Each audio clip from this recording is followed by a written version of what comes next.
بسم اللہ الرحمن الرحیم۔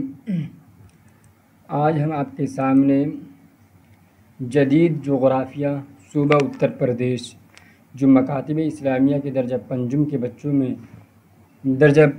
بچوں کو پڑھایا جاتا ہے، اس میں آئے ہوئے سوالات کے جوابات لے کر حاضر ہوئے ہیں۔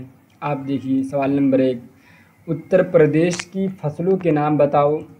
جواب: اتر پردیش میں 3 طرح کی فصلیں اگائی جاتی ہے۔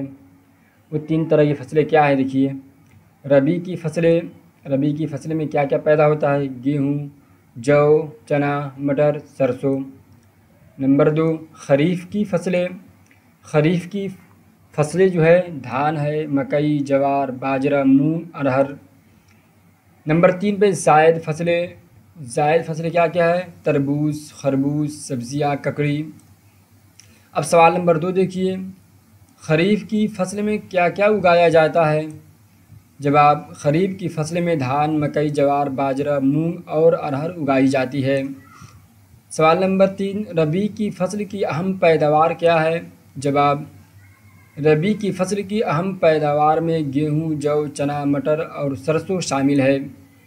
سوال نمبر 4، زائد کی فصل کے بارے میں تم کیا جانتے ہو؟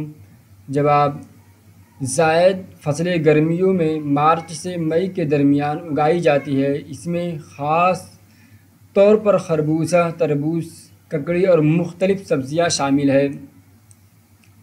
سوال نمبر 5 دیکھیے، گیہوں کے لیے کیسی مٹی اور آب و ہوا کی ضرورت ہوتی ہے؟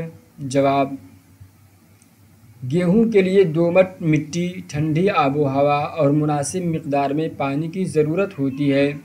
اگر بروقت سینچائی کی جائے تو گیہوں کا دانہ موٹا اور اچھی پیداوار حاصل ہوتی ہے۔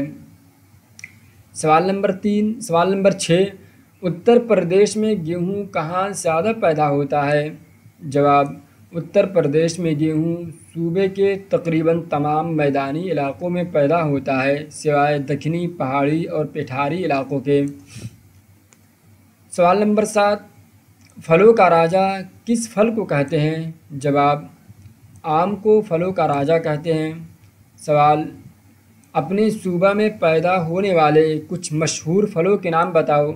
جواب: اتر پردیش میں آم، امرود، کیلا، سنترا، مالٹا، لیمو، ناشپاتی، سیب، خوبانی، چیری اور انناس جیسے پھل پیدا ہوتے ہیں۔